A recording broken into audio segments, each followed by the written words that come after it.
The Wyoming wind howled like a wounded beast, driving sheets of snow against the weathered logs of Jackson Hayes's cabin. December 1888 had brought one of the fiercest blizzards anyone could remember, turning the rugged landscape into a sea of blinding white. Inside his small sanctuary, Jackson added another log to the crackling fire, his weathered hands moving with practiced efficiency. At 34, Jackson wore the years like badges etched into the lines of his face. The Civil War had left more than just physical scars. It had hollowed something inside him that the vast Wyoming wilderness had slowly begun to refill. Here, miles from the nearest neighbor, he'd found a measure of peace in the simplicity of survival. He was mending a torn shirt by the firelight when he heard it, a sound so out of place that at first he thought it was the wind playing tricks. 3 faint knocks against his door, barely audible above the storm's fury. Jackson stilled, setting aside his mending. No one with good intentions would be out in a blizzard like this. His nearest neighbor, Matthew Cooper, lived miles away, and even he wouldn't dare face this weather. Cautiously, Jackson reached for his Winchester rifle propped against the wall. The knocking came again, weaker this time. "Who's there?" he called, his voice rough from disuse. Only the screaming wind answered. Against his better judgment, Jackson lifted the heavy wooden bar and cracked open the door. A blast of ice and snow tore into the cabin, but what he saw made him forget the cold completely. A woman swayed on his threshold, barely upright. Ice crystals clung to her dark hair, which had tumbled from its pins and hung in frozen strands around a face pale as porcelain. Her traveling dress, once a deep blue wool, was soaked through and stiff with frost. "Please," she whispered, her lips barely moving. "Help me." Without hesitation, Jackson dropped his rifle and lunged forward, catching her as she collapsed. She weighed almost nothing in his arms, like a bird made of ice and cloth. He pulled her inside, kicking the door shut against the storm's fury. "Lord Almighty," he muttered, half carrying, half dragging her toward the fire. He laid her on the rag rug before the hearth, her skin cold as river stone. Jackson quickly added more wood to the flames, coaxing them higher. The woman's eyes fluttered open momentarily. They were green, he noticed, green as spring grass before they closed again. Her whole body shook with violent shivers. "Ma'am, can you hear me?" He knelt beside her, a sudden wave of helplessness washing over him. He knew how to tend to sick cattle and injured horses, but he'd never had to care for a half-frozen woman. She managed a weak nod, her teeth chattering so hard he feared they might break. "We need to get you warm," Jackson said, his voice firm to hide his uncertainty. He grabbed every blanket he owned from his narrow bed, then hesitated. Her dress was a cage of ice. She'd never warm up in those wet clothes. "Ma'am," he began, clearing his throat, "your dress, it's got to come off or you'll catch your death." Her eyes flew open, a flicker of alarm in their green depths. "I'll turn my back," he said quickly, his own face growing warm despite the situation. "Wrap yourself in these blankets. There's a shirt of mine there too. It's clean, I promise. I won't look." For a long moment she stared at him, measuring his intentions. Then she gave the slightest nod. Jackson turned to face the wall, studying the rough-hewn logs with intense focus, listening to the rustle of wet fabric and chattering teeth behind him.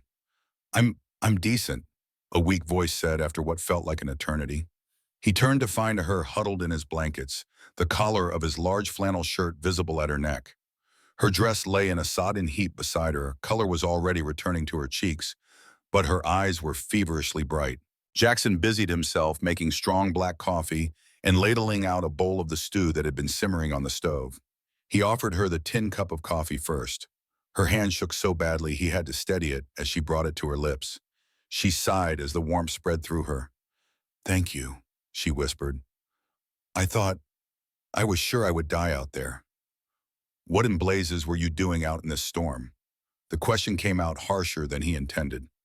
Fresh tears welled in her eyes. "I had nowhere else to go." Jackson handed her the stew and a spoon, settling on the floor at a respectful distance. "Eat first," he said gently. "Then if you are willing, you can tell me what happened." As she ate, he noticed her hands, soft, uncalloused city hands. When she'd finished, she pulled the blankets tighter around herself. "My name is Margaret Collins," she said. "I came from Boston." "Jackson Hayes," he replied simply. "This is a long way from Boston. I was a mail-order bride." The words seemed to cause her physical pain. I answered an advertisement from a rancher named Victor Harrington. Jackson knew the name.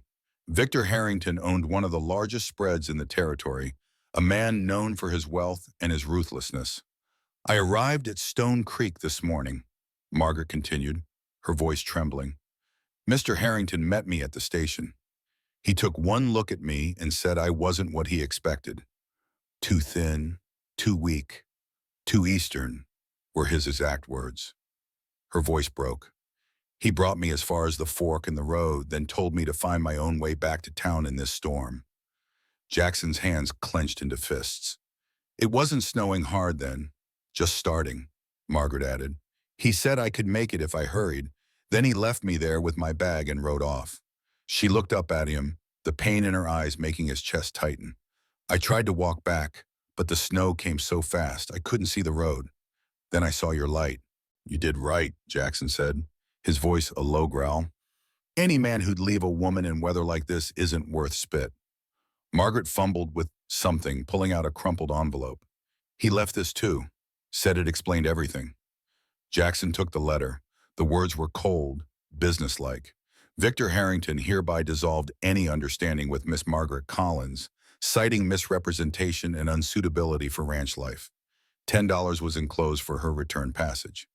$10? Margaret said with a bitter laugh, as if I could buy my dignity back for $10. Jackson crumpled the letter and tossed it into the fire. They watched it burn. You can stay here tonight, he said finally. Storm should be over by morning. Then I'll take you to town myself. I have no money for lodging, she whispered. That $10 is all I have in the world now. We'll figure something out, Jackson said, suddenly aware of how small his cabin felt with two people in it. You take the bed. I'll sleep here by the fire. I couldn't. You can and you will, he said firmly, as he helped her to her feet. Their eyes met properly for the first time. Despite the cold, the abandonment, the fear, he saw an incredible strength there. This wasn't some fragile flower. This woman had walked through a blizzard when most would have given up. Thank you, Mr. Hayes, she said softly. I won't forget your kindness. Just being neighborly, he mumbled, turning away from the gratitude in her gaze. Later, as he lay on the floor listening to the storm rage and her quiet breathing from his bed, Jackson couldn't shake the image of Victor Harrington, a man who ordered a bride like cattle, then discarded her when she didn't meet his specifications. The injustice burned in his gut. He didn't know it yet, but as the wind howled and the fire crackled, something had changed in Jackson Hayes' carefully constructed solitude, something that would never be the same again. The morning brought no relief from the storm. If anything, it had intensified overnight. The windows were frosted over completely, the world outside reduced to a howling white void. Margaret woke with a raging fever, her body's delayed reaction to the cold and exhaustion. Jackson had seen this before in soldiers caught in winter campaigns. The body, once warmed, finally allowing itself to feel the trauma it had endured. He placed a cool cloth on her forehead and brewed a tea of pine needles rich in something his mother had called vitamin C.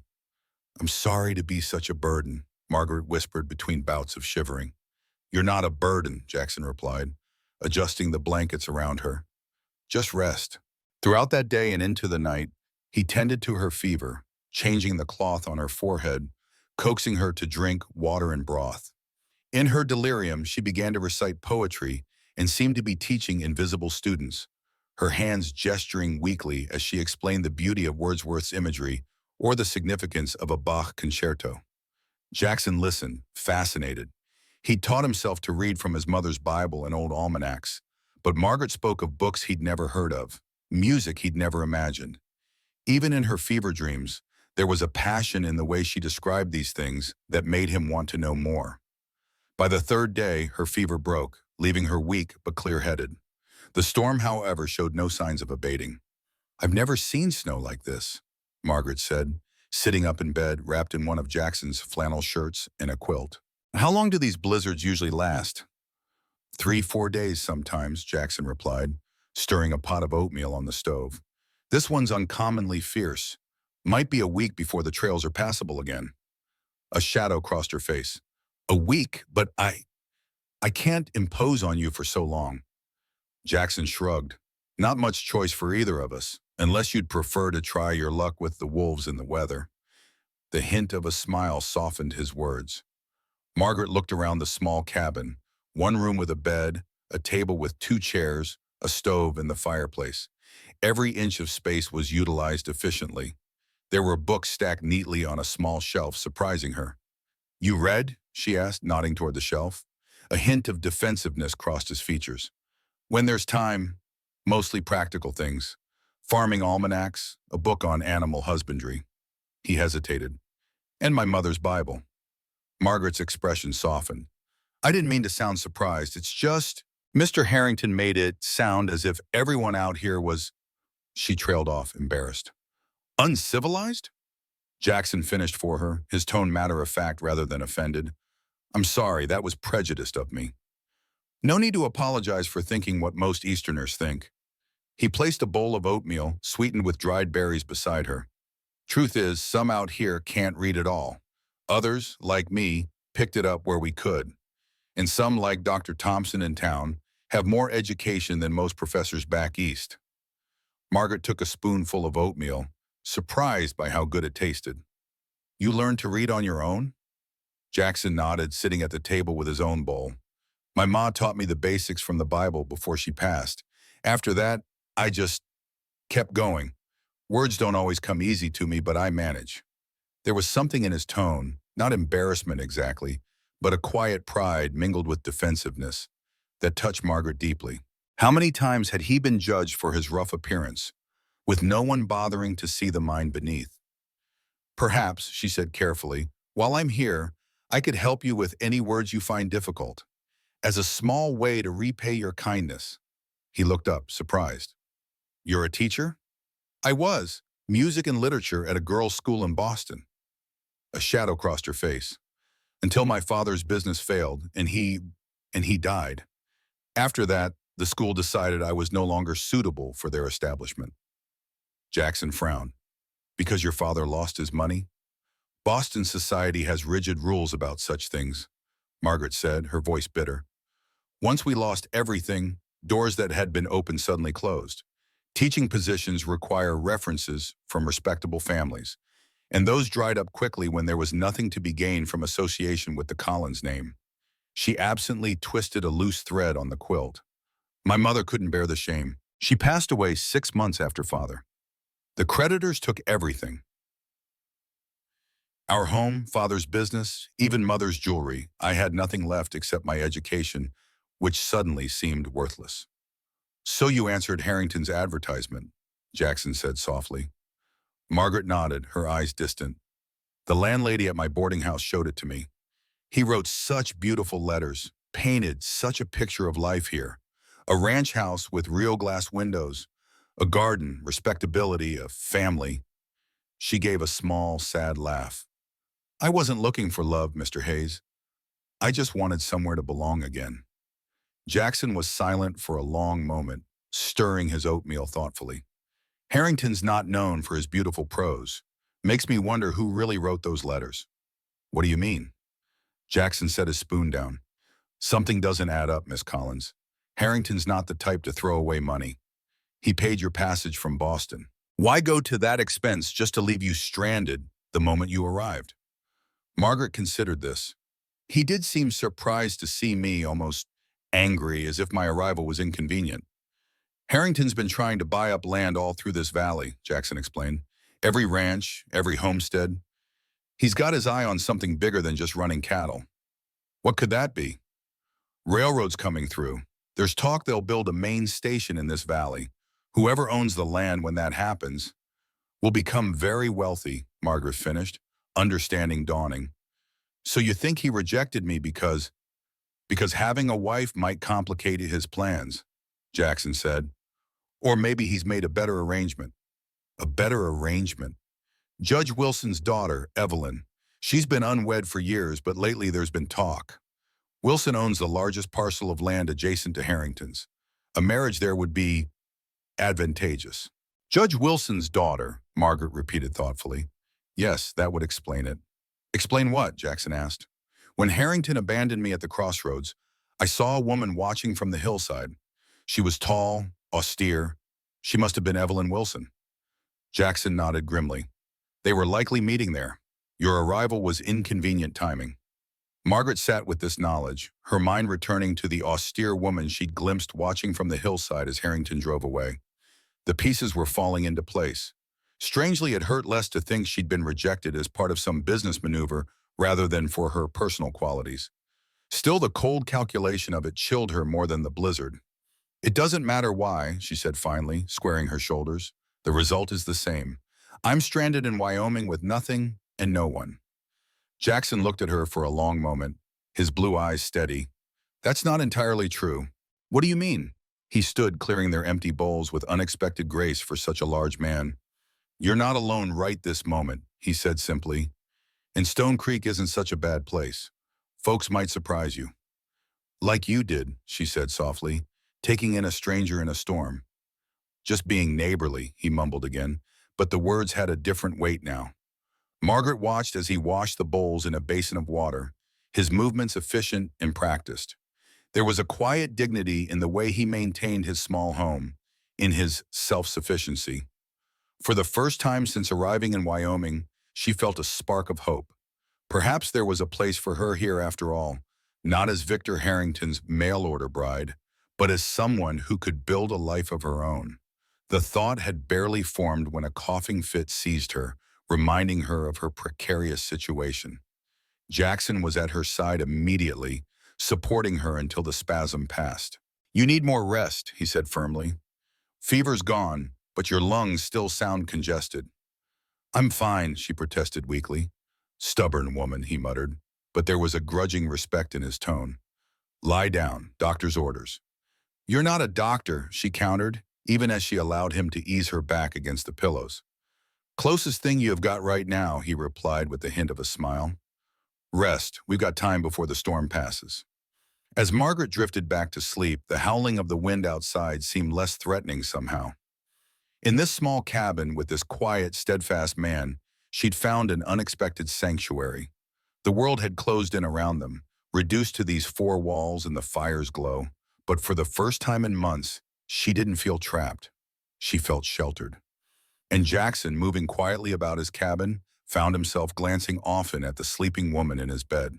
Her presence had disrupted his carefully ordered solitude, but as he watched the gentle rise and fall of her breathing, he couldn't bring himself to mind. The storm had brought something unexpected to his door, something he hadn't realized he'd been missing until now. The blizzard continued its assault for 5 more days, trapping them together in the small cabin like castaways on a wooden island in a sea of white. The initial awkwardness between them slowly melted away, replaced by a quiet, comfortable rhythm. Margaret insisted on earning her keep. Despite Jackson's protests that she should rest, she took over cooking duties as soon as she was strong enough to stand. Jackson had lived on the simplest fare, beans, bacon, biscuits, when he bothered. But Margaret transformed these humble ingredients with herbs she found in his cupboard and techniques that made him raise his eyebrows in surprise. Where did you learn to cook like this? He asked on the 4th evening, savoring a bean stew she'd somehow made taste like a feast. My mother believed every woman should know household arts, regardless of our station, Margaret replied, pleased by his appreciation. We had a cook, of course, but Mother insisted I learn alongside her. Jackson nodded thoughtfully. Practical woman. Your mother. She would have liked you saying so, Margaret said with a smile. Father called her lessons charmingly rustic fantasies. He couldn't imagine me ever needing such skills. And yet here you are, Jackson observed. And yet here I am, she echoed softly, looking around the cabin that had become her unexpected haven. In the afternoons, true to her offer, Margaret helped Jackson with his reading. She discovered that while he could read well enough for practical purposes, he struggled with unfamiliar words and had never experienced the pleasure of reading for enjoyment. She began reading aloud from the few books he owned, her voice bringing the dry almanac entries to life. Then she moved on to reciting poetry and passages from novels she knew by heart, painting pictures with words that transported them both far from the snowbound cabin. Jackson proved an eager student. His mind was quick, absorbing new vocabulary and concepts with surprising speed. He had a particular affinity for poetry, his eyes lighting up at the rhythm and imagery of Wordsworth and Tennyson.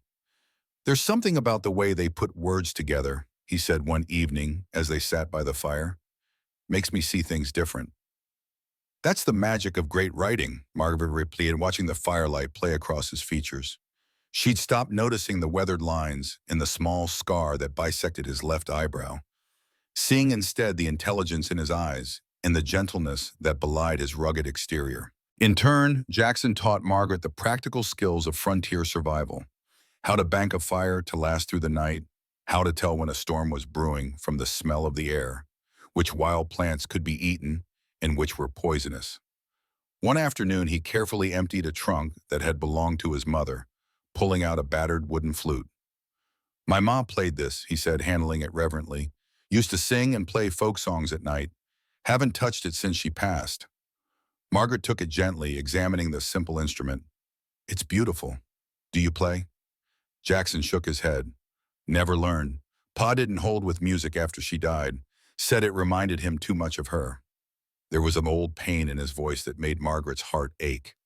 "Would you like me to try? I taught flute at the school, along with piano."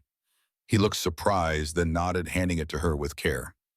Margaret cleaned the mouthpiece, then played a few experimental notes. The tone was surprisingly sweet for such an old instrument.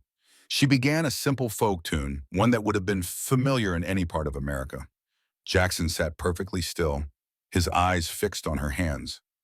When the last note faded, there was a moment of profound silence, broken only by the crackling of the fire and the wind's moan. "That was Barbara Allen," he said finally, his voice rough. "Ma's favorite. My mother loved it too," Margaret said softly. "Would you like me to teach you? The fingering is fairly simple." He hesitated, then nodded, moving to sit beside her. She placed the flute in his large hands, surprised at how gently he held it, as if it might shatter. "Like this," she guided, positioning his fingers over the holes. Their hands touched, and she felt a warmth that had nothing to do with the fire.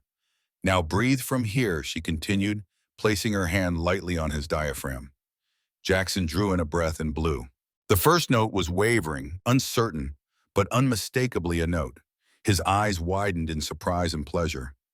"That's it," Margaret encouraged. "Now try this fingering." For the next hour, she guided him through the basics, marveling at how quickly he picked it up. By evening, he could play a simple tune, the notes sometimes faltering, but growing more confident with each attempt. "You're a natural," Margaret said, smiling at his obvious pride. "Had a good teacher," he replied, his eyes meeting hers with a warmth that made her breath catch. The flute became a nightly ritual, Margaret teaching and Jackson practicing. Music filled the small cabin, driving back the darkness in the howling storm. It bridged the gap between their worlds, her Boston refinement and his frontier pragmatism, creating something new and unexpected. One morning, the seventh since Margaret's arrival, she woke to an unusual sound: silence. The wind had stopped its relentless howling. She rose from the bed and moved to the window, wiping away the frost with her sleeve. The world outside was transformed. The storm had passed, leaving behind a landscape so brilliantly white it almost hurt to look at it. The sun, breaking through for the first time in a week, painted the snow-covered valley in shades of gold and pink. "It's beautiful," she breathed.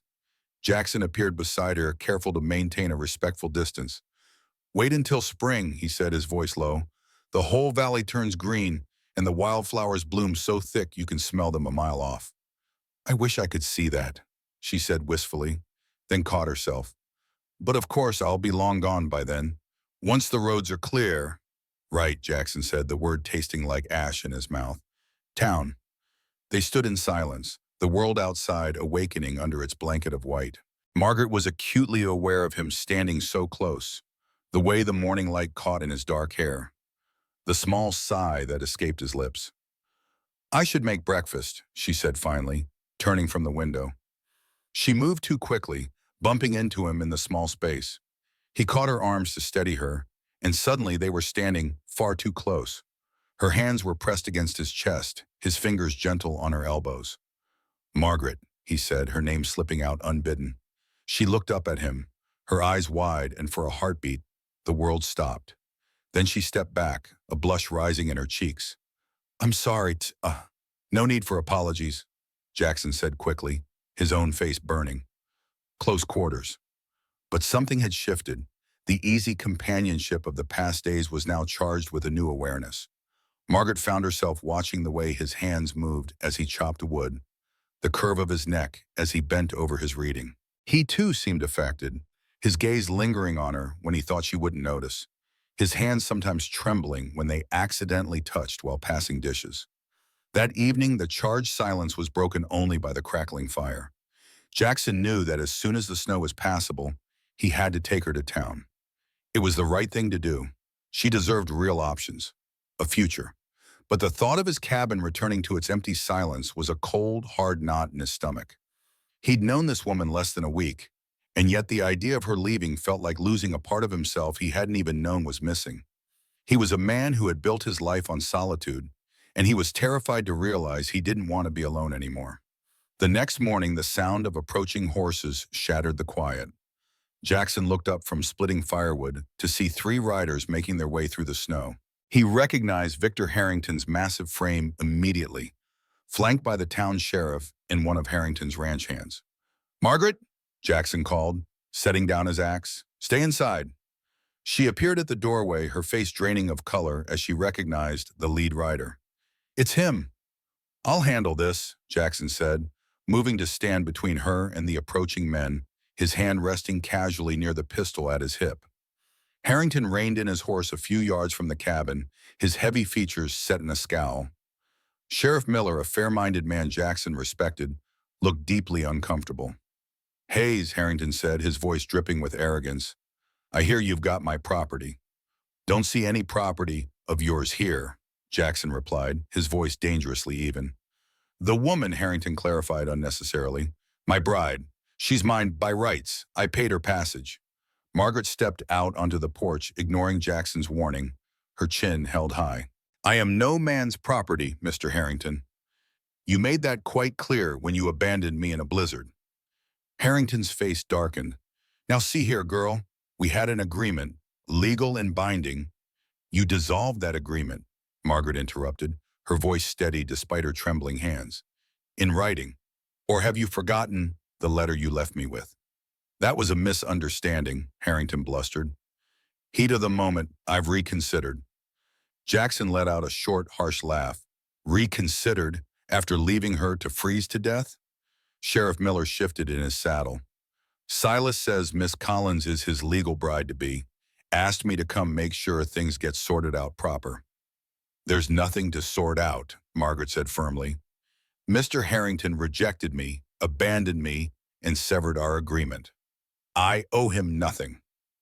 "You owe me the price of your passage," Harrington snarled. $300. You'll work it off one way or another." The threat in his voice made Jackson step forward. "That's enough, Harrington. The lady said she's not going with you. That's the end of it. This ain't your business, Hayes. Stand aside." "I'm making it my business." The two men stared each other down, the tension crackling between them. Sheriff Miller dismounted, holding his hands up peacefully. "Let's discuss this civilized-like," he said. "Miss Collins, do you have this letter Mr. Harrington mentioned?" Margaret disappeared inside, returning with the crumpled paper. The sheriff read it, his eyebrows rising. "Seems pretty clear, Victor," he said slowly. "Says right here you're dissolving the agreement.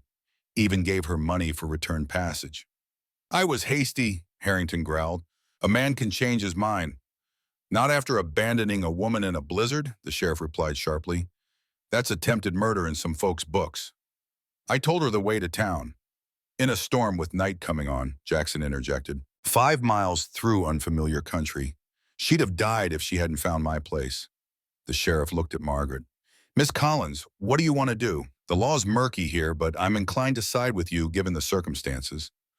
"I want nothing more to do with Mr. Harrington," she said clearly. "I consider our business concluded." "You little—" Harrington spurred his horse forward, but Jackson was already moving.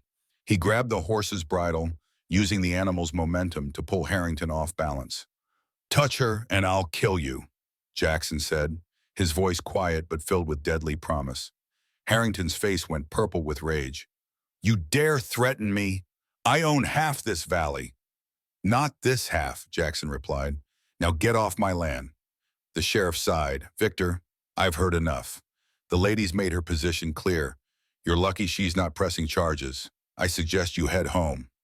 "This isn't over," Harrington snarled, yanking his horse around. He pointed a finger at Jackson. "You think you can keep her, Hayes? A worthless homesteader playing hero. She'll see what you really are soon enough. Nothing but dirt and sweat." He spurred his horse viciously and rode off, his hired hands scrambling to follow. After they left, Margaret sank onto the porch step, shaking. "I'm sorry," she whispered. "I've brought trouble to your door." "Not your doing," Jackson said firmly. "It was about time someone stood up to him. What he said about you, heard worse." "But it's not true," Margaret said, turning to face him. "You're worth 10 of Victor Harrington. 100. Money doesn't make a man, Mr. Hayes. Character does. And you," she paused, a blush rising in her cheeks. "You have more character in your little finger than he has in his whole body." Jackson looked away, uncomfortable with her praise. "He'll make trouble," he said finally. "Might be safer for you in town." "Is that what you want?" she asked quietly. "For me to leave?" The question hung between them. Jackson looked at her, at the strength beneath the fear, the grace that had survived so much. "No," he said, his voice rough. "I don't want you to leave, but I've got no right to ask you to stay. You deserve better than—" He gestured at the cabin, the land himself. "Better than this." Margaret stood and moved closer to him. "Better than a warm home and an honest man? Better than someone who sees me as a person, not property? Who risked Victor Harrington's wrath to protect me?" She shook her head. "Tell me, Jackson, where exactly would I find better than that?" He had no answer. He could only stand there, his heart hammering as she reached up and gently touched his face. "I choose to stay," she said simply. "Not because I have nowhere else to go, but because this is where I want to be. With you, if you'll have me." "Margaret," his voice broke on her name. "People will talk." "Let them," she said fiercely. "I'm done living by other people's rules. The only opinion that matters to me is yours." He caught her hand, holding it against his cheek. "You know my opinion. Just been too much of a coward to say it." "Then say it now," she challenged, her green eyes bright with the unshed tears. "I love you," he said, the words raw and true. "Lord help me, I think I've loved you since you stood on my doorstep, looking like a half-drowned angel. I've got nothing to offer but hard work in uncertain seasons. But if you'll have me, Margaret Collins, I'll spend high life trying to be the man you deserve." "You already are," she whispered, and rising up on her toes, she kissed him. It was a gentle kiss, full of new beginnings and promises. When they parted, he rested his forehead against hers. "We'll face whatever comes," he said. "Together." "Together," she agreed. From a distant hill hidden among the pines, Victor Harrington watched through field glasses, his face twisted with rage. This wasn't over, not by a long shot. Word of the mail-order bride living at Jackson Hayes's cabin spread through Stone Creek like wildfire. The small Wyoming town, with its single main street and cluster of wooden buildings, had little entertainment beyond the saloon and Sunday sermons. A scandal involving Victor Harrington, the territory's wealthiest rancher, and the quiet homesteader everyone knew but few truly understood, was too delicious to ignore. Margaret felt the stares the first time Jackson took her into town. They needed supplies and she needed proper clothing. She couldn't continue wearing Jackson's shirts and the travel dress she'd arrived in. The journey in Jackson's wagon took nearly 2 hours through snow-covered trails that only he seemed able to distinguish from the vast white landscape. Stone Creek appeared suddenly around a bend, a collection of buildings that would have been unremarkable in Massachusetts, but represented civilization in this wilderness. A general store, a small bank, a saloon, a church, and a smattering of other businesses lined the rutted main street, now blanketed in snow. "It's not much," Jackson said, misreading her silence for disappointment. "It's more than I expected," Margaret replied honestly. After a week in complete isolation, even this modest outpost seemed bustling. He helped her down from the wagon, his hands lingering at her waist a moment longer than necessary. The small gesture of affection drew immediate notice from two women emerging from the general store.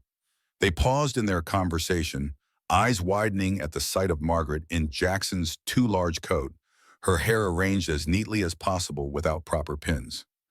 Jackson noticed their scrutiny and stiffened. "Best get inside," he said quietly. "Hannah Peterson runs the store. She's fair-minded." The bell above the door jingled as they entered the general store. The rich aroma of coffee, leather, and spices enveloped them. Shelves lined the walls, filled with everything from canned goods to tools, fabric to ammunition. Behind the counter stood a sturdy woman in her late 30s, her brown hair streaked with premature gray, her eyes sharp and assessing. "Jackson Hayes," she said, surprise evident in her voice. "Twice in 1 month. Must be a record." "Hannah," he nodded. "This is Miss Margaret Collins. She needs some things." Hannah's gaze swept over Margaret, taking in her ill-fitting clothes and the way she stood slightly behind Jackson, as if seeking shelter from scrutiny. Understanding dawned in her eyes. "You'd be the Boston lady then," she said directly but not unkindly. "Heard there was some trouble with Victor Harrington." Margaret stepped forward, drawing strength from Jackson's steady presence beside her. "Yes, I am, and there was indeed trouble." Hannah nodded thoughtfully. "Well, come on then. Let's get you fitted properly. Can't have you freezing in men's shirts, Boston or no." To Margaret's relief, Hannah asked no invasive questions as she helped gather the necessities. 2 modest dresses, undergarments, stockings, a sturdy pair of boots, a coat, and personal items Margaret was too embarrassed to request in front of Jackson. Hannah seemed to understand, adding them to the pile without comment. "Why don't you try these on in the back room?" Hannah suggested, gathering the clothing. "Your man can settle up while we get you decent." "He's not my—" Margaret began automatically, then stopped herself. What exactly was Jackson to her now? They had confessed love, yes, but had made no formal arrangements. The uncertainty must have shown on her face. Hannah's expression softened. "Whatever he is, honey, he's looking at you like you hung the moon. That's more than most women get around here." In the small back room, Margaret changed into one of the simple dresses. The fabric was rougher than she was accustomed to, the style plainer, but it fit well enough and was blessedly clean and dry. She arranged her hair as best she could without a proper mirror, using pins Hannah had provided. When she emerged, she found Jackson in conversation with Hannah, their voices too low to hear until she approached. "Folks already talking," Hannah was saying. "Victoria Carter was in here yesterday saying the most awful—" She broke off as she noticed Margaret. "Well, don't you look a sight better? Almost civilized." Jackson turned, and the expression on his face made Margaret's heart skip. He looked at her as if seeing something precious that he feared might vanish if he blinked. "You look," he began, then faltered, unused to giving compliments. "Like a proper lady again," Hannah finished for him, but with a wink at Margaret that suggested she understood exactly what Jackson couldn't articulate. As they gathered their purchases, the bell above the door jingled again. A tall, distinguished-looking man with silver hair entered, accompanied by a woman about Margaret's age. His commanding presence seemed to fill the small store. "Dr. Thompson," Hannah greeted him, "and Mrs. Thompson, what brings you out in this weather?" "Running low on laudanum," the doctor replied. "Got 3 patients down with influenza at the Miller's place." His eyes fell on Margaret and widened slightly in recognition. "Ah, and who might this be?" Before Hannah could reply, Jackson stepped forward. "Dr. Edward Thompson, Mrs. Mary Thompson, this is Miss Margaret Collins." Understanding flashed in the doctor's eyes, but his expression remained neutral. "A pleasure, Miss Collins. Welcome to Stone Creek." His wife, however, smiled warmly. "Miss Collins, I understand you're from Boston? I studied piano at the New England Conservatory before moving west. Perhaps we share some musical acquaintances?" Margaret felt a surge of relief at this unexpected connection to her past life. "I taught music at the Blackwell Academy for young ladies.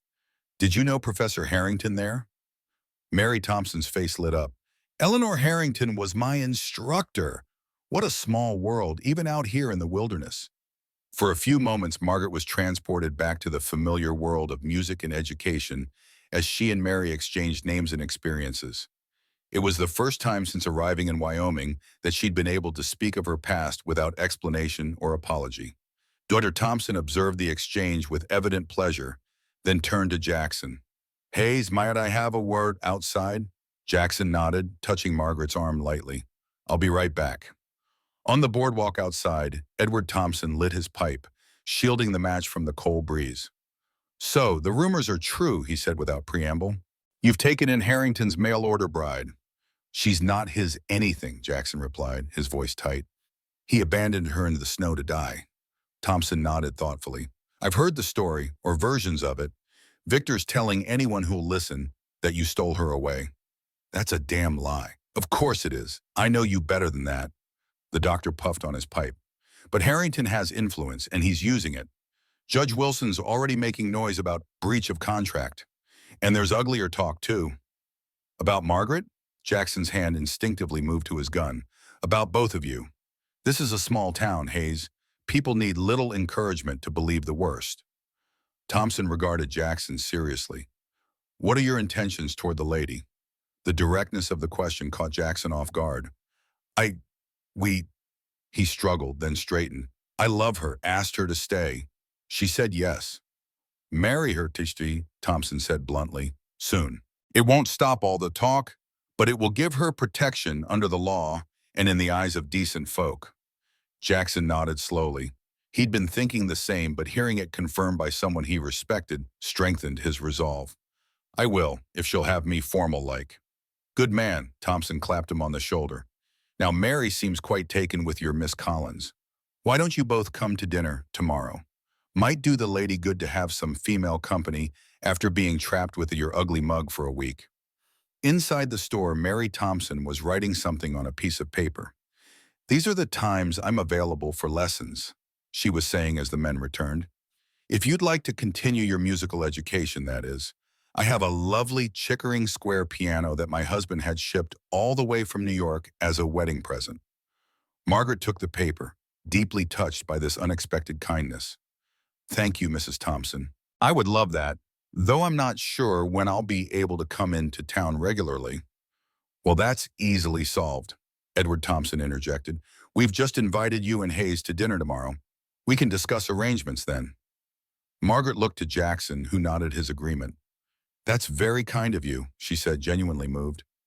As they left the store, packages in hand, Margaret felt lighter than she had in days. The warmth of Mary Thompson's acceptance and the prospect of music lessons, a connection to her former life, gave her hope that perhaps she could build a bridge between her past and this new future. But her spirits fell as they passed the town's small bank. Through the window, she saw Victor Harrington in deep conversation with a tall, distinguished man she recognized as Judge Wilson from Sheriff Miller's descriptions. Beside him stood Evelyn Wilson, her severe features set in a frown as their eyes briefly met through the glass. Jackson followed her gaze and placed a protective hand at the small of her back. Ignore them, he said quietly.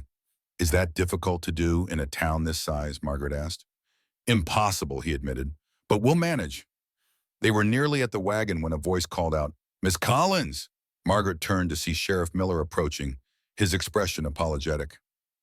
Might I have a word? Jackson tensed beside her. What is it, Sheriff? Nothing official, Miller assured them, removing his hat. Just wanted to warn you both. Judge Wilson's talking about calling a town meeting about your situation. What situation? Margaret asked, though she knew the answer. Miller shifted uncomfortably. There's concerns about propriety, a young lady living unchaperoned with the bachelor. Some folks are suggesting it reflects poorly on the moral character of Stone Creek. Some folks meaning Harrington, Jackson said flatly. He's certainly stirring the pot, Miller agreed. But there are others genuinely concerned. This is a God-fearing community, Hayes. Margaret felt her face flush with shame and anger. Sheriff Miller, I assure you. No need to explain to me, Miss Collins, Miller interrupted gently. I'm just passing along the warning. Might be wise to formalize things soon. After the sheriff left, Margaret and Jackson completed their purchases in silence, each lost in thought. It was only when they were well outside town, the wagon creaking through the snow, that Jackson finally spoke. I'm sorry, he said, his eyes fixed on the trail ahead. I didn't think how it would look, bringing you to town like this. Should have known better. It's not your fault, Margaret replied. You saved my life. Still, his hands tightened on the reins. What the sheriff said about formalizing things, Margaret's heart quickened. Yes? I meant what I said yesterday, about loving you. His voice was gruff with emotion. But I understand if you need time, if you want to think on it more. She reached over and placed her gloved hand on his arm. I don't need more time, Jackson. I know what I want. He looked at her then, his blue eyes intense. Margaret Collins, when we get home, I'm going to ask you properly, with words that do justice to how I feel, if that's all right with you.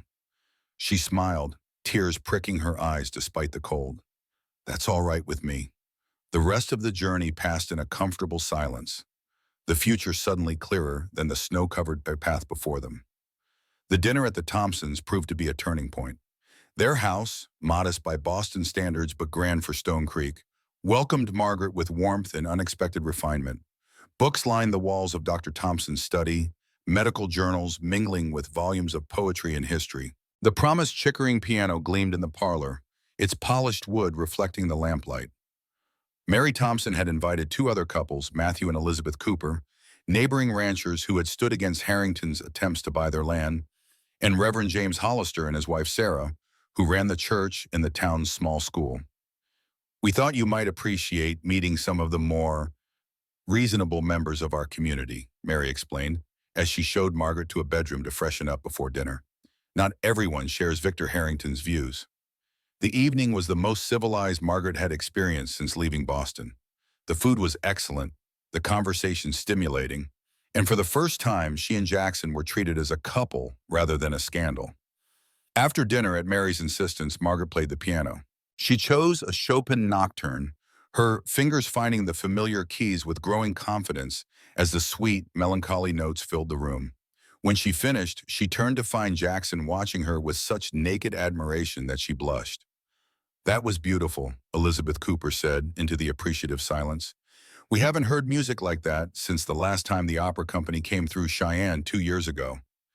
You play with real feeling, Miss Collins, Reverend Hollister added. A gift like that shouldn't be hidden away. Indeed not, Mary agreed, which is why I've proposed that Margaret give lessons. This town has several children who would benefit from musical education. And literary education, Sarah Hollister added. Our school is desperately understaffed. I've been teaching all ages myself, but with the new families arriving for the railroad, we need qualified help. Margaret looked up in surprise. Are you offering me a position? Informally for now, Sarah said with a smile. But yes, we need someone who can teach the older girls proper subjects. Literature, composition, history, music. If you're interested. I would be honored, Margaret stammered, overwhelmed by this unexpected opportunity. Later, as they gathered their coats to leave, Dr. Thompson drew Jackson aside while Mary showed Margaret a collection of sheet music. I've spoken with Reverend Hollister, Thompson said quietly. He's willing to perform the ceremony whenever you're ready. The sooner the better, given the circumstances. Jackson nodded. I've asked her, proper like, with a ring and everything. We're thinking next Sunday after services. Good, Thompson approved. A public ceremony will help quiet some of the gossip. And Hayes, he added, his voice softening, you've got yourself a remarkable woman there. Don't let Harrington or anyone else make you doubt that. I don't, Jackson assured him. Not for a second. On the ride home, Margaret leaned against Jackson's shoulder, her mind spinning with the evening's developments.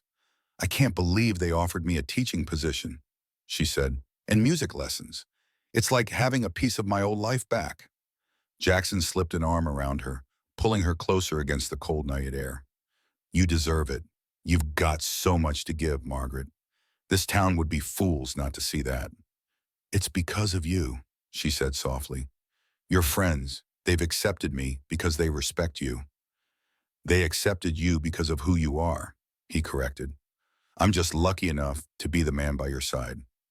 They rode in comfortable silence for a while, the moon casting silver light across the endless snow. Finally, Margaret spoke again, her voice thoughtful. Mary said something interesting tonight. She said Victor Harrington has been acting strangely ever since his wife died. That he used to be different, still ambitious, but not cruel. Jackson considered this. I didn't know him before. Only moved here 4 years ago and his wife passed the year before that. What happened to Mrs. Harrington? Margaret asked. Mary mentioned her but changed the subject quickly. Died about 3 years back, Jackson said simply. Accident of some sort. That must have been difficult for the town, Margaret observed. Jackson nodded, his expression unreadable. Harrington was different after that, more driven, started buying land aggressively. Margaret sensed there was more to the story, but Jackson had already turned his attention to the trail ahead, his jaw set in a way that discouraged further questions. They crested a hill, and Jackson reined in the horses. Below them, nestled against the mountainside, his cabin glowed with lamplight. Small, humble, but welcoming. Home. It's beautiful, Margaret whispered, seeing it with new eyes. Not as a temporary shelter, but as the beginning of something permanent. Jackson squeezed her hand. It's not much, but it's ours, if you still want it to be. She leaned up and kissed his cold cheek. I want it more than anything. The days leading up to the wedding passed in a flurry of activity. Word spread quickly through Stone Creek about the upcoming ceremony, and to Margaret's surprise, most reactions were supportive. The Thompsons' endorsement carried weight, and Sheriff Miller's quiet approval helped sway public opinion in their favor. Jackson worked from dawn until dusk, making improvements to the cabin, adding shelves for Margaret's books, reinforcing the roof against the winter storms, and beginning construction on an addition that would give them more space. Margaret didn't have the heart to tell him she needed none of these things to be happy. His earnest efforts to make a proper home for her touched her deeply. On the Friday before the wedding, Margaret was at the general store selecting fabric for curtains. When the bell above the door chimed, she turned to see Evelyn Wilson enter, tall and imposing in an expensive traveling suit. The two women regarded each other in silence, mutual recognition flashing between them. Hannah Peterson emerged from the back room, her expression hardening at the sight of Judge Wilson's daughter. Miss Wilson, what can I help you with today? Nothing from you, Evelyn replied coolly. I wish to speak with Miss Collins, alone. Hannah looked to Margaret, who nodded slightly. I'll be in the back if you need me, Hannah said pointedly before retreating. Evelyn approached Margaret, her gray eyes appraising. Up close, Margaret could see she was older than she'd first appeared, perhaps in her early 40s, with fine lines at the corners of her eyes and strands of silver in her dark hair. Miss Collins, Evelyn began without preamble, I understand you're to marry Jackson Hayes on Sunday. That's correct, Margaret replied, lifting her chin slightly. Do you love him? The directness of the question startled Margaret. I do, she answered honestly. Very much. Something flickered in Evelyn's eyes. Pain, perhaps, or regret. Then I advise you to leave Stone Creek immediately, tonight if possible. I beg your pardon? Victor Harrington is not a man who accepts defeat gracefully, Evelyn said, lowering her voice. He sees your marriage as a personal affront, proof that Hayes has bested him publicly. That's ridiculous. Mr. Harrington rejected me. This isn't about you, Evelyn interrupted. It never was. It's about power and land. Victor wants Hayes's property. It's the last piece he needs to control the entire East Valley before the railroad arrives. Margaret frowned. How do you know all this? Evelyn hesitated, then reached into her reticule and withdrew a folded paper. Because I was supposed to be part of the plan. My father owes Victor a great deal of money. A marriage between us would resolve the debt and give Victor control of my father's judicial authority. She handed Margaret the paper. It was a contract of sorts, a marriage agreement between Victor Harrington and Evelyn Wilson with specific clauses regarding land transfers and legal arrangements. The document was dated 2 months ago, before Victor had even sent for Margaret. I don't understand, Margaret said, studying the contract with growing anger. He was planning to marry you while still arranging for me to come west? You were his insurance policy, Evelyn replied bitterly. I was reluctant. He needed an alternative. When I finally capitulated to his terms, you became an inconvenience to be discarded. Margaret's fingers tightened on the paper. So I was just a pawn in his schemes. We all are to men like Victor. For the first time, Evelyn's composed facade cracked, revealing the exhausted, trapped woman beneath. I've known him since we were children. He wasn't always like this. After Catherine, his wife, died, something in him broke. Or perhaps it was always broken, and she was the only one who kept it in check. Margaret carefully refolded the contract. Why are you showing me this? Why warn me at all? Evelyn looked away, staring out the shop window at the snow-covered street. Because I saw what he did to Catherine when she discovered his schemes. The riding accident that killed her was no accident at all. A chill ran down Margaret's spine. Are you saying he murdered his wife? I'm saying be careful, Evelyn replied, taking back the contract. Victor will not allow your marriage to proceed without interference. He's already planning something. What? What is he planning? Victor is a dangerous man when crossed, Evelyn said, her voice dropping to a whisper.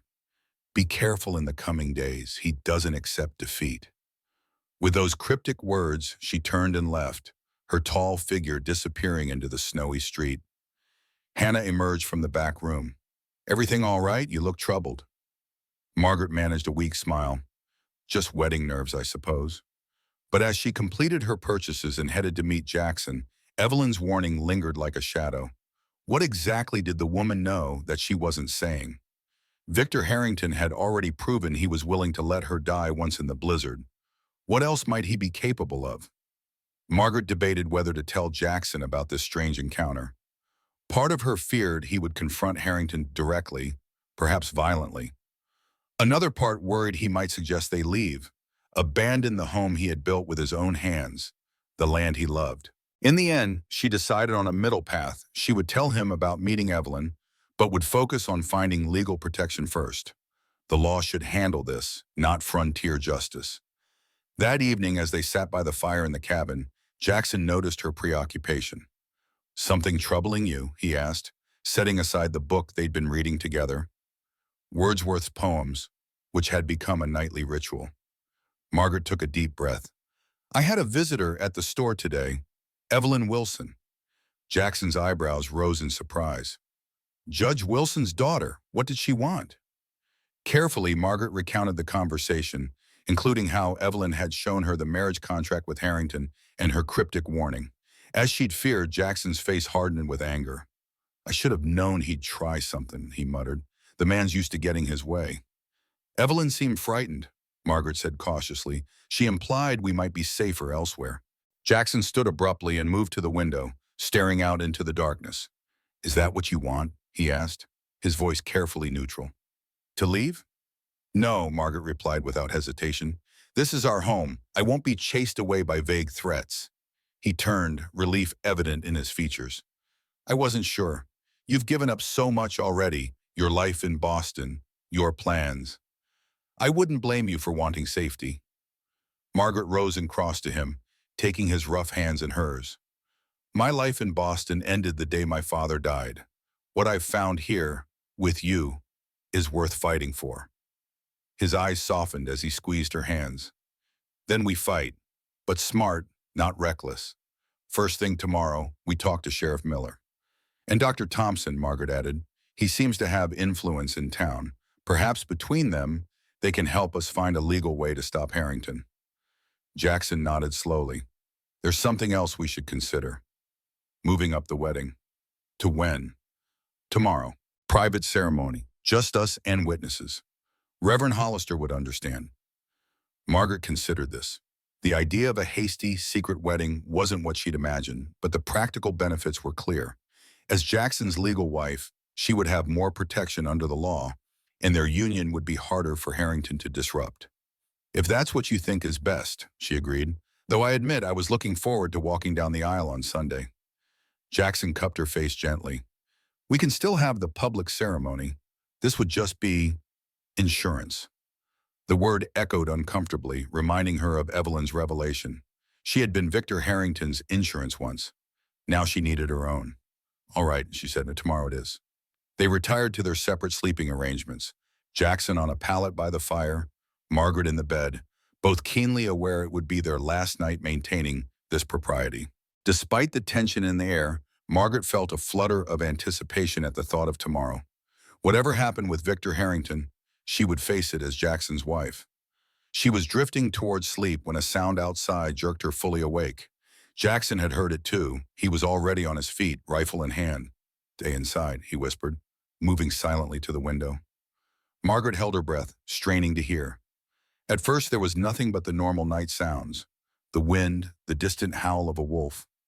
Then came the unmistakable crunch of footsteps in snow, followed by multiple low voices.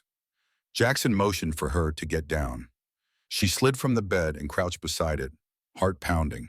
He moved to the door, positioning himself to the side of it, rifle ready. The footsteps circled the cabin. Margaret and Jackson exchanged tense glances in the darkness. "What are they?" Margaret began in a whisper. A sudden sharp chemical smell cut her off, pungent and alarming.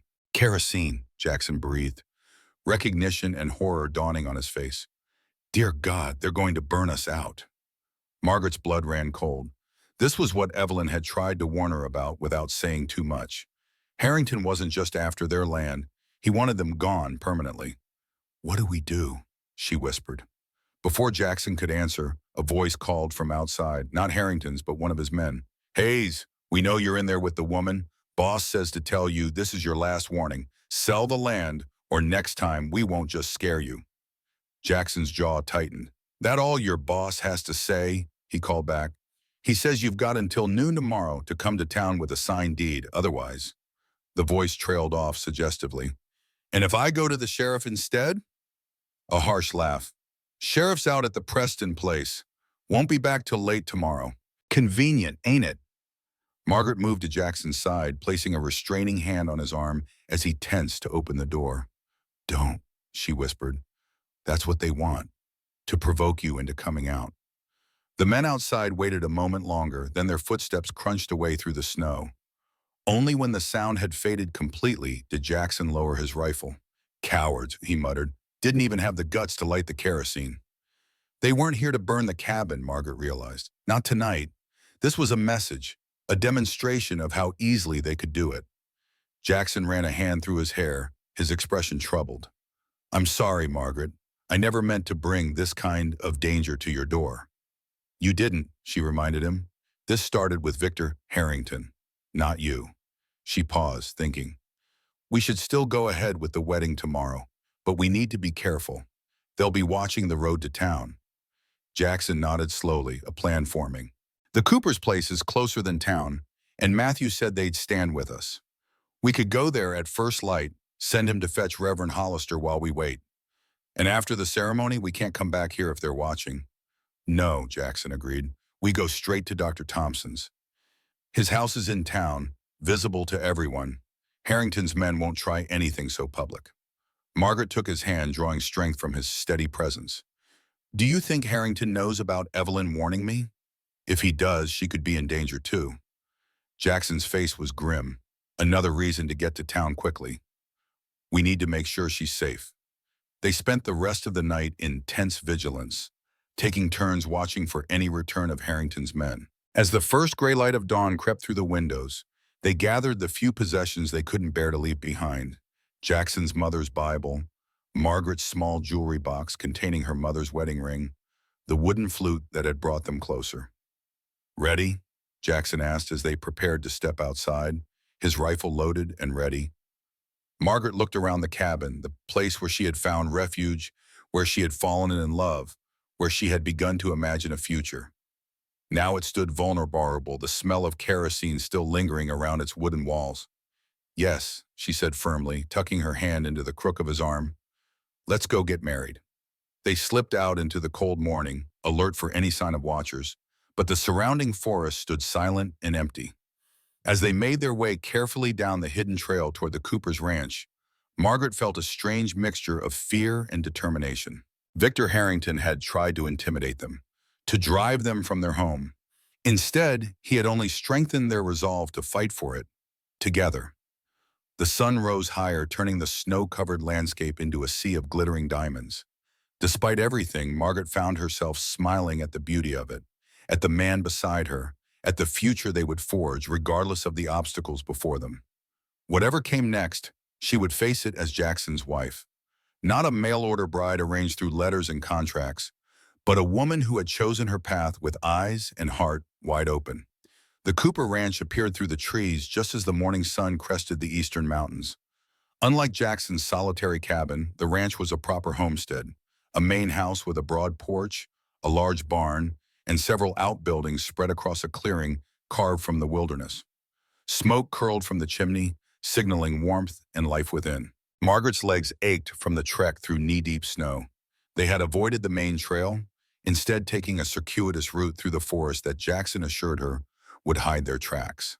Despite the cold and exhaustion, a sense of purpose drove her forward. Each step brought them closer to safety, to allies, to the promise of a future together. Matthew Cooper was already outside, feeding livestock in the barn, when they emerged from the tree line. He spotted them immediately, his hand instinctively moving to the revolver at his hip until he recognized Jackson. "Hayes," he called, striding toward them. "What in heaven's name brings you here at this hour?" Jackson quickly explained the situation while Matthew ushered them toward the house. Elizabeth Cooper met them at the door, her kind face creased with concern as she took in Margaret's exhausted state. "Harrington's men threatened you?" she asked, helping Margaret remove her snow-crusted coat. "The coward couldn't even do it himself?" "He's too clever for that," Jackson replied grimly. "Keeps his own hands clean while his men do the dirty work." Elizabeth guided Margaret to a chair by the fire, pressing a cup of hot coffee into her hands. "You're safe here," she assured her. "Matthew and I have dealt with Harrington's threats before." "We need to get word to Reverend Hollister," Jackson said, outlining their plan to marry immediately. "And then to Dr. Thompson's in town." Matthew nodded decisively. "I'll ride for the Reverend myself. Elizabeth can stay with Miss Collins while I'm gone." He glanced at his wife, a silent communication passing between them. "Might want to keep the rifle handy, just in case." While Matthew prepared to ride into town, Elizabeth helped Margaret freshen up, lending her a clean dress and pins for her hair. "Not exactly wedding finery," Elizabeth apologized as Margaret smoothed the simple blue calico over her hips. "It's perfect," Margaret assured her, touched by the gesture. "More than I could have hoped for under the circumstances." Elizabeth studied her thoughtfully as she helped arrange Margaret's dark hair. "You know, when I first heard about you, the Boston lady living with Jackson Hayes, I wasn't sure what to think. Stone Creek hasn't seen many educated Eastern women willing to take on frontier life." Margaret met her gaze in the small mirror. "And now? Now I see a woman who belongs here as much as any of us," Elizabeth said simply. "It takes a special kind of strength to choose this life, knowing its hardships." "I'm not sure I had much choice," Margaret admitted. "After Victor Harrington abandoned me in the blizzard." "There's always a choice," Elizabeth interrupted gently. "You could have gone back east after the storm passed. You could have sought work in a larger town. Instead, you chose Jackson in this life." She squeezed Margaret's shoulder. "That takes courage." Downstairs, they found Jackson and Matthew in intense conversation by the fire. Both men looked up as the women entered, and Jackson's expression softened at the sight of Margaret in the borrowed dress, her hair arranged neatly, her cheeks flushed with warmth and anticipation. "You look beautiful," he said simply. "Quite the transformation from the half-frozen woman who showed up at your door," she replied with a small smile. Matthew cleared his throat. "I'll head out now. Should be back with the Reverend by noon, weather permitting." He kissed his wife goodbye, checked his pistol, and disappeared out the door. The 3 hours that followed were some of the longest of Margaret's life. Every sound from outside, a branch breaking under the weight of snow, the distant neigh of a horse, made her start, fearing Harrington's men had found them. Elizabeth kept them distracted with stories of her own journey west, of meeting Matthew during a cholera outbreak in Kansas where she had served as a nurse, of their early struggles to establish the ranch. "The first winter nearly broke us," she confided. "The cabin roof collapsed under heavy snow. We lost half our livestock to wolves. Matthew wanted to give up, head back east." She smiled at the memory. "I told him I'd go back alone if he was that weak-spined. Somehow, that convinced him to stay." Jackson chuckled. "Never took Matthew for weak-spined." "Oh, he's not," Elizabeth agreed. "Just needed reminding of his own strength sometimes. Don't we all?" The conversation shifted to plans for the future. Jackson's ideas for expanding the cabin, Margaret's hope of teaching in town, their shared dream of making music a regular part of their evenings together. "We'll need to start thinking about a proper school building," Elizabeth mused. "Sarah Hollister's been teaching in the church, but with more families arriving for the railroad, we'll need something bigger." "The railroad," Jackson repeated, his expression darkening. "Harrington's obsession. He's not the only one with an interest. Elizabeth said grimly. There are powerful men back east, bankers, speculators, who stand to make fortunes. Matthew suspects Harrington is their local agent. That would explain the change in him, Jackson mused. The endless cash flow, the ruthless tactics. The sound of approaching horses interrupted their speculation. Elizabeth moved to the window, rifle ready, then relaxed. It's Matthew, she confirmed. Reverend Hollister's with him and someone else. Jackson joined her at the window, his eyebrows rising in surprise. Sheriff Miller? Minutes later, the three men stamped snow from their boots in the entryway. Reverend Hollister, a tall, thin man with kind eyes and a perpetually worried expression, greeted Margaret warmly. Miss Collins, I understand congratulations are in order, he said, removing his hat. Sheriff Miller, his weathered face grave, was less celebratory. Matthew filled me in on what happened last night, he said to Jackson. Kerosene on the cabin walls is a serious threat. Why didn't you come straight to me? Your deputy said you were out at the Preston place, Jackson replied. Wouldn't be back till today. Miller frowned. I was never at the Preston place. Been in town all night. A heavy silence fell as they absorbed the implication. Harrington's deception had been calculated to isolate them, to prevent them from seeking help. All the more reason to proceed quickly, Reverend Hollister said, opening his Bible. If you two are still determined to marry today? Margaret and Jackson exchanged glances, their resolve only strengthened by this revelation. More than ever, Jackson confirmed. The ceremony was brief but heartfelt. Standing before the Cooper's fireplace, with the sheriff and the ranching couple as witnesses, Margaret and Jackson spoke their vows in clear, steady voices. When Jackson slipped his mother's simple gold band onto Margaret's finger, his hands trembled slightly, not from uncertainty, but from the weight of emotion behind the gesture. By the authority vested in me, Reverend Hollister pronounced, I now declare you husband and wife. Jackson's kiss was gentle, almost reverent, but Margaret felt the promise in it, of protection, of partnership, of a love that had blossomed in the most unexpected circumstances. Sheriff Miller was the first to congratulate them, though his expression remained troubled. I wish I could say this solves your problems, but Harrington's not going to take this lying down. Which is why we need to get to town, Jackson replied. Safety in numbers. I'll escort you myself, Miller offered. But first, we need to discuss what happens next. Threats and intimidation are crimes, but without proof. We have proof, Margaret interjected, remembering her conversation with Evelyn Wilson. Or at least, we know someone who does. She explained about Evelyn's warning, the contract she'd shown her, the suggestion that Victor Harrington might have been involved in his first wife's death. That's a serious accusation, Miller said cautiously. But it gives us something to investigate, Matthew pointed out, and it might explain why Judge Wilson has been so firmly in Harrington's pocket. The sheriff considered this, tugging thoughtfully at his mustache. I'll speak to Miss Wilson discreetly. If what she told you is true, Mrs. Hayes, she might be willing to make a formal statement. We should also speak with Dr. Thompson, Elizabeth suggested. If there was anything suspicious about Catherine Harrington's death, he would know. He was called to the scene. A plan began to take shape. They would ride into town together. Margaret and Jackson would stay at the Thompsons' home as planned, while Sheriff Miller quietly gathered evidence against Harrington. If they could build a strong enough case, not even the judge's influence could protect him. What about Harrington's deadline? Margaret asked, remembering the threat. Noon today, he expects Jackson at his ranch with a signed deed. Let him wait, Jackson said firmly. I'm not selling, and he knows it. This was just another intimidation tactic. Sheriff Miller nodded in agreement. Better to let him wonder what's happening. Uncertainty might make him careless. As they prepared to leave, Elizabeth pressed a small package into Margaret's hands, a loaf of fresh bread, some preserved fruits, and a folded paper. A recipe for my special biscuits, she explained with a smile. Every new wife should have something to impress her husband with. Margaret embraced her, overwhelmed by the simple kindness. Thank you for everything. The journey to town was tense but uneventful.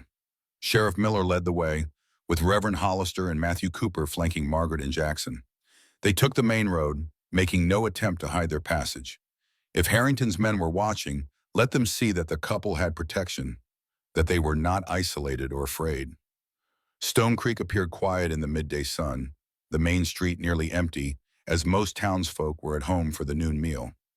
A few curious faces appeared in windows as their party rode through, but no one approached or called out.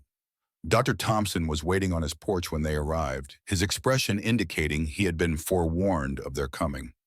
Mary stood beside him, a welcoming smile brightening her face as she hurried down the steps to greet Margaret. "You're married," she exclaimed, noticing the ring on Margaret's finger. "But I thought the ceremony was tomorrow." "Circumstances changed," Margaret explained as they moved inside. "It's a rather long story. The doctor's home provided a sanctuary of normalcy after the tension of the morning. Mary insisted on serving a proper wedding luncheon, recruiting Sarah Hollister to help her prepare, while the men gathered in the doctor's study to discuss strategy. "You must be exhausted," Mary said sympathetically as she poured tea for Margaret in the parlor. "What a trial for your wedding day." "It wasn't what I imagined," Margaret admitted, "but in a strange way, it was perfect. The people who matter most were there." Mary's eyes softened. "I always said true love finds a way, even in the wilderness. Edward thought I was hopelessly romantic when I insisted on bringing my piano west, but I knew music would find a place here." She patted Margaret's hand. "Just as you have." In the study, the discussion had turned serious. Edward Thompson confirmed what they had begun to suspect. Catherine Harrington's death had indeed seemed suspicious to him. "Her injuries weren't consistent with a simple fall from a horse," he explained, his voice low despite the closed door. "But Judge Wilson refused my request for a formal inquest, said it would only add to the family's suffering." "And you didn't pursue it?" Sheriff Miller asked. Thompson sighed heavily. "I was new to town then. The judge made it clear that pressing the issue would be unwise. I've regretted my silence ever since." "We all have regrets," Reverend Hollister interjected gently. "The question is what we do now." "We build a case," Jackson said firmly. "Gather evidence of Harrington's threats against us, investigate Catherine's death if possible, and find out what Evelyn Wilson knows." Miller nodded in agreement. "I'll start immediately, but you two," he looked at Jackson and Margaret, "need to stay out of sight for a few days. Let things calm down." "They're welcome here as long as necessary," Thompson offered. "Our guest room is prepared." The remainder of the day passed in a strange mixture of celebration and strategy. Word spread quickly through town that Jackson and Margaret had married privately due to concerns about Mr. Harrington's reaction. By evening, several well-wishers had stopped by the Thompson home, bringing small gifts and expressions of support. "Public opinion is turning," Mary observed as they prepared for dinner. "Victor has overplayed his hand." After the meal, the men returned to the study while Mary led Margaret to the parlor for music. As Margaret's fingers moved over the piano keys, playing a gentle nocturne, she found her mind settling for the first time all day. Here was something familiar, something that connected her past to her present. "You play beautifully," Mary said when she finished. "The children will be so fortunate to have you as their teacher." Margaret smiled, touched by the woman's confidence in a future that still seemed uncertain. "If we're still here," she said softly, "after all this—" "You will be," Mary assured her. "Edward and I came west with nothing but hope and determination. This community has room for more dreamers." Later that night, alone in the guest room with Jackson for the first time as husband and wife, Margaret felt a curious mixture of exhaustion and anticipation. The day's events had left her drained, yet the simple fact of their marriage, the gold band on her finger, the man beside her, filled her with quiet joy. "I'm sorry it had to happen this way," Jackson said, sitting beside her on the edge of the bed. "You deserve better than a rushed ceremony and running for safety on your wedding day." Margaret took his hand, tracing the calluses that spoke of years of hard work. "I have exactly what I want," she said firmly. "You, this new life. The rest is just circumstance." He lifted her hand to his lips, kissing her palm with such tenderness that tears pricked her eyes. "When all this is over," he promised, "I'll give you a proper celebration. Music, dancing, the whole town if you want it." "I just want peace," she whispered. "A quiet life together in our cabin, making music in the evenings, watching the seasons change." "We'll have that," he vowed, gathering her close, "no matter what Harrington tries." Their first night as husband and wife was a gentle discovery of each other, of the love that had grown so quickly yet felt as solid as the mountains surrounding them. As Margaret drifted towards sleep in Jackson's arms, she felt a peace that transcended their circumstances. Whatever came tomorrow, they would face it together. The next morning brought both relief and tension. Sheriff Miller arrived early with news that Harrington had been seen riding out of town at dawn, headed toward his ranch with several of his men. There had been no attempt to approach the Thompson home or to make good on the threats against Jackson's property. He's regrouping, Miller speculated over breakfast. Probably didn't expect you to marry so quickly or to have so much support in town. What's our next step? Jackson asked, his hand finding Margaret's under the table. I've sent a deputy to escort Evelyn Wilson here, Miller replied. If she's willing to make a statement about what she knows, we can begin building an official case. Dr. Thompson looked troubled. Judge Wilson won't allow it. He'll claim jurisdiction and dismiss any charges. Which is why I've also sent a telegram to the territorial marshal in Cheyenne, Miller revealed. If we can show a pattern of threats and intimidation across multiple properties, it becomes a territorial matter outside Wilson's authority. This news lifted some of the weight from Margaret's shoulders. Help was coming, justice might be possible. Yet she couldn't shake the feeling that Harrington wasn't finished with them. Her intuition proved correct when Hannah Peterson burst into the house an hour later, her normally composed face flushed with alarm. Sheriff, you need to come quickly, she gasped. There's trouble at the bank. Miller was on his feet immediately. What kind of trouble? Victor Harrington's there with Judge Wilson. They've got some kind of document they're forcing the banker to notarize, something about seizing Hayes's property for unpaid taxes. Jackson stood so abruptly, his chair toppled backward. That's impossible. My taxes are paid in full. They're claiming there was a reassessment, Hannah explained grimly. The judge signed off on it this morning. It's a fabrication, Thompson said, outraged. They're trying to take your land legally since intimidation failed. Miller grabbed his hat. I'll handle this. Hayes, you stay here with your wife. The last thing we need is a confrontation. It's my land, Jackson protested, and we'll make sure it stays that way, Miller promised. But this needs to be done by the book. Trust me. After the sheriff left, the weight became unbearable. Margaret paced the parlor, her mind racing with possibilities, none of them good. If Harrington succeeded in seizing their property on false pretenses, with the judge's cooperation, what recourse would they have? Jackson sat by the window, watching the street with a stillness that belied the tension radiating from him.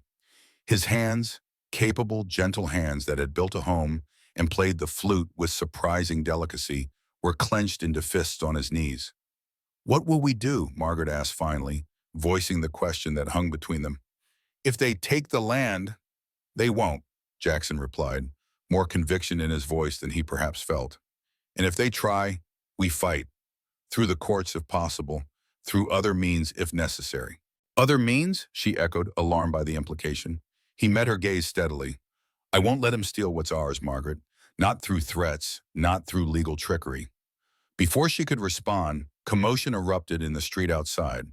They moved to the window together, watching as a crowd gathered in front of the bank. Sheriff Miller stood on the steps, addressing the townsfolk, though they were too far away to hear his words. Something's happening, Margaret whispered. Should we go down? Dr. Thompson, who had joined them at the window, shook his head. Let Miller handle it. The more public this becomes, the better for our cause. The crowd grew larger, voices rising in what sounded like anger or protest.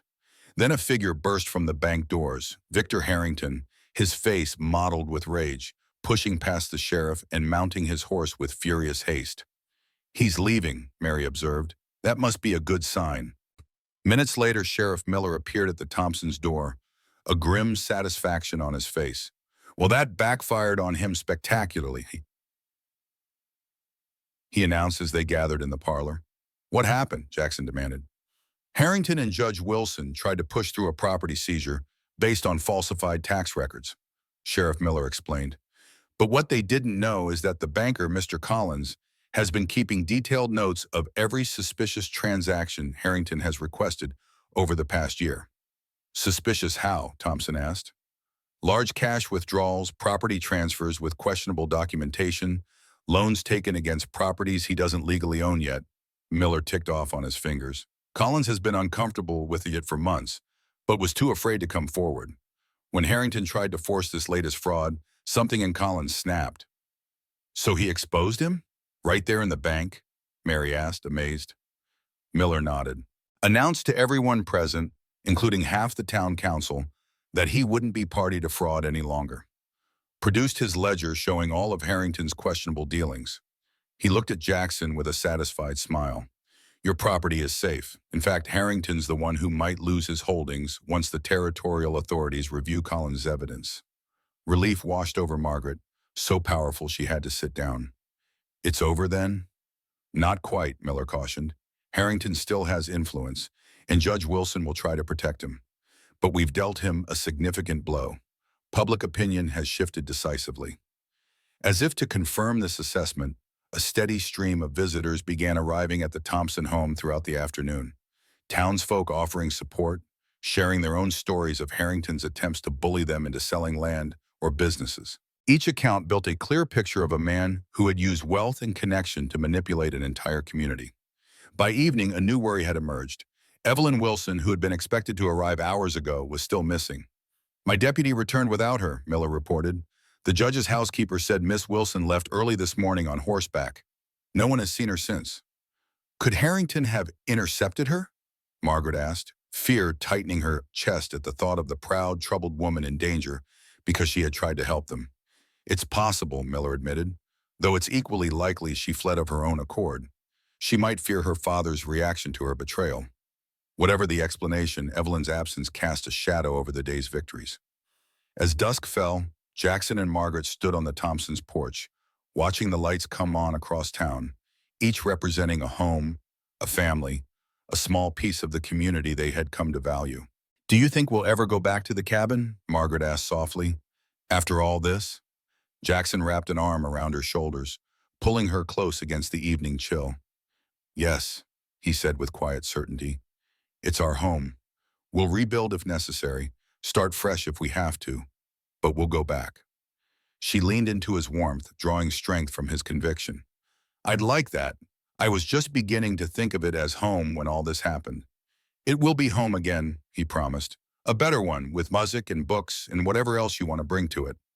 The sound of an approaching horse interrupted their moment of peace. They tensed, Jackson's hand moving instinctively toward the pistol he now carried constantly. But it was only Matthew Cooper, riding hard down the main street toward the Thompson house. Hayes, he called as he reined in his mount. Sheriff Miller, come quickly. The urgency in his voice brought everyone rushing outside. Matthew's face was grim as he delivered his news. Harrington's men are at your cabin, he reported tersely. Setting fires.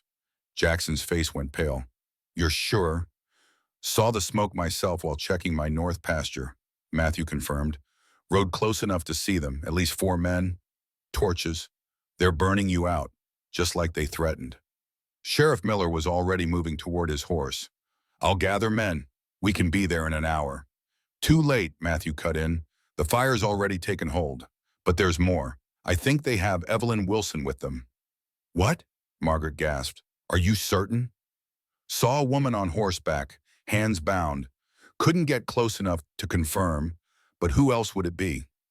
Jackson turned to Margaret, conflict clear in his eyes. He couldn't abandon their home, couldn't leave Evelyn to whatever fate Harrington had planned, yet he was equally unwilling to leave Margaret unprotected. Go, she said, making the decision for him. I'll be safe here with the Thompsons. You need to help the sheriff. For a moment he hesitated, then nodded sharply. Stay inside, keep the doors locked. He kissed her quickly, fiercely. I'll come back to you. Within minutes, Jackson, Sheriff Miller, Matthew, and several other men from town had mounted up and ridden out, leaving Margaret to the agonizing wait. Mary Thompson led her back inside, where Dr. Thompson was already preparing medical supplies. Just in case, he explained grimly, if there's a confrontation. There will be, Mary said softly. Victor Harrington isn't the type to surrender without a fight. The next 3 hours were the longest of Margaret's life. She tried to help Mary prepare bandages, but her hands shook too badly to be useful. Instead, she sat at the piano playing mechanically, the familiar motions providing some small comfort as her mind conjured terrifying images of Jackson facing armed men, of their cabin in flames, of all they had begun to build together reduced to ashes. It was well past midnight when they heard horses approaching. Margaret rushed to the window, straining to see in the darkness. A group of riders, moving slowly, one leading a riderless horse. Her heart stopped. "Edward," Mary called urgently to her husband. "They're back." They hurried outside, Margaret's legs barely supporting her as she searched the group for Jackson. Relief flooded through her when she saw him, dusty and smoke-stained, but upright in the saddle. Then she noticed what had slowed their return, two men carrying an improvised stretcher between their horses. "Evelyn?" she asked as Jackson dismounted. He nodded, his expression grim. "She's alive, but badly hurt. Harrington's men roughed her up when they realized she'd warned us." Dr. Thompson was already directing the men to bring Evelyn inside. As they carried her past, Margaret caught a glimpse of the proud woman's face, now bruised and swollen, her eyes closed in unconsciousness or exhaustion. "The cabin?" she asked softly as Jackson put his arm around her. "Gone," he replied simply. "They had already burned it to the ground by the time we got there." "And Harrington's men?" "Two arrested. The others escaped, including Harrington himself. Miller's got men searching, but—" He shook his head, the futility of the effort clear in his exhausted eyes. Inside, Dr. Thompson was already working on Evelyn, his movements efficient and practiced as he cleaned her wounds. Mary assisted silently, her normally cheerful face set in lines of concentration. "Will she be all right?" Margaret asked. "Physically, yes," the doctor replied without looking up. "Mentally, that depends on what she's been through." Jackson led Margaret to the kitchen, where he accepted a cup of coffee from Hannah Peterson, who had come to help. Only then did Margaret notice the state of her husband, clothes torn and singed, a gash on his forehead crusted with dried blood, exhaustion etched in every line of his face. "You're hurt," she said, reaching up to touch the wound gently. "It's nothing," he assured her, "just a branch while riding through the forest. We took a shortcut back." She fetched a basin of water and a clean cloth, cleaning the cut with tender care. "Tell me what happened," she said softly. "All of it." Jackson sighed deeply, gathering his thoughts. "We got there too late to save the cabin. It was already collapsing when we arrived. Harrington's men were watching it burn, passing a bottle between them. Evelyn was tied to a tree nearby." His jaw tightened at the memory. "They'd beaten her, Margaret, because she tried to warn us." "Did they admit Harrington ordered it?" Jackson nodded grimly. "Boasted about it. Said he'd paid them extra to make an example of her." "This is what happens to traitors," they said. Margaret closed her eyes, sick at the thought. "And the men themselves?" "Two surrendered when they saw our numbers. The others fled, firing at us as they went." His hand covered hers where it rested on the table. "No one was seriously hurt on our side. Miller took the prisoners to the jail in town. They'll face charges for arson and kidnapping, at minimum." "And Harrington?" "No sign of him at the cabin. Miller thinks he's headed for Cheyenne, trying to get ahead of the scandal. He sent telegrams to alert the authorities there." Margaret absorbed this information silently, her mind returning to the image of their cabin in flames. All their possessions, the books they had read together, the simple furniture Jackson had crafted by hand, the beginnings of the life they had planned, all gone. "I'm so sorry," she whispered, "about the cabin." "It's just wood and nails," Jackson said firmly, though she could hear the grief beneath his practical words. "We can rebuild." "It was our home." "No," he corrected gently, lifting her chin so she met his eyes. "You are my home, Margaret, wherever you are. The rest is just details." The simple truth of his words broke through the shock and fear that had gripped her since Matthew's arrival with the news. Tears spilled down her cheeks as she leaned into his embrace, finally allowing herself to feel the full weight of all they had endured. "We're alive," Jackson murmured against her hair. "We're together. That's what matters." In the doctor's examination room, Evelyn Wilson finally regained consciousness, her eyes fluttering open to find Mary Thompson bathing her bruised face with cool water. "Where?" she croaked, voice raw from smoke and screaming. "You're safe," Mary assured her. "At the doctor's house in town." "Harrington." "Gone," Mary said firmly. "His men have been arrested. You're safe now." Evelyn closed her eyes briefly, a single tear tracking through the soot on her cheek.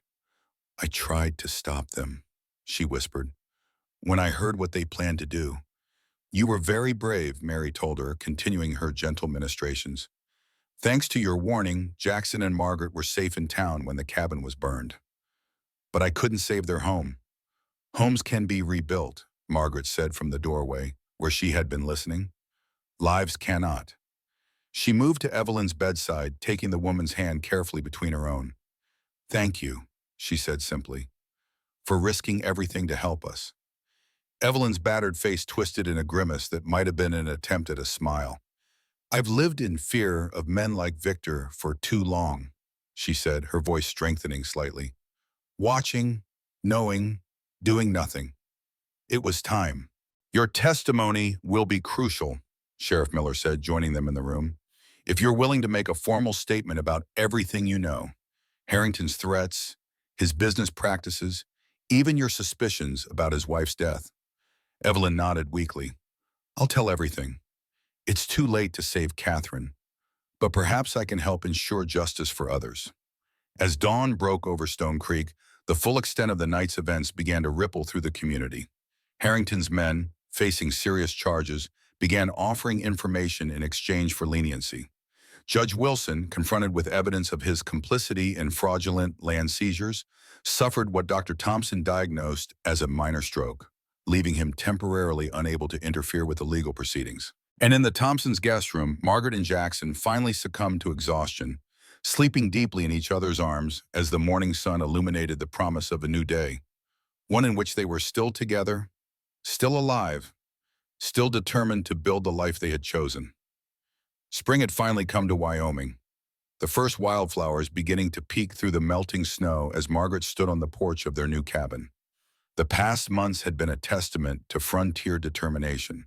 What would normally have taken half a year had been accomplished through collective will and necessity. After the fire, the Coopers had immediately offered their barn as temporary housing. Within days, a construction plan emerged with Matthew Cooper overseeing the effort. Men from Stone Creek arrived each morning, some bringing salvaged lumber from old buildings, others contributing days of labor. Even Sheriff Miller spent his Sundays swinging a hammer alongside Jackson, who worked from dawn until dusk, stopping only when darkness made it impossible to continue. The women of Stone Creek had organized themselves too, with Mary Thompson arranging a schedule to ensure hot meals arrived daily for the workers. Hannah Peterson had surprised everyone by convincing her cousin, a glassmaker in Cheyenne, to provide proper windows at cost, a luxury that would have been impossible for Jackson to afford alone. Now, as Margaret watched Jackson split firewood in the clearing, she marveled at how the structure had risen from the ashes of their old home. It was larger than the original, with the proper glass windows that Hannah had secured in a second room that would serve as their bedroom. The roof had been the most challenging part, requiring specialized knowledge that came from an elderly Norwegian settler who had built similar structures in his homeland. Most importantly, it stood on the same piece of land, overlooking the valley that had become their home, a physical testament to the community that had formed around them. We couldn't have done this alone, Jackson had said the night they'd moved in, his voice thick with emotion. Not in 3 seasons, let alone before spring. The territorial marshal's investigation had resulted in multiple charges against Victor Harrington, who had eventually been apprehended trying to board a train to Denver. The evidence provided by Evelyn Wilson and the banker, combined with testimony from Harrington's own men, had painted a damning picture of corruption, intimidation, and fraud. The investigation into Catherine Harrington's death had been reopened, though the outcome remained uncertain given the passage of time. Judge Wilson had resigned his position, citing ill health, and had retreated to his ranch with Evelyn, who had chosen to remain and care for her father despite everything. He's still my father, she had explained to Margaret. Flawed, weak, but the only family I have left. Stone Creek itself was transforming. The railroad had indeed come through, bringing new settlers and opportunities.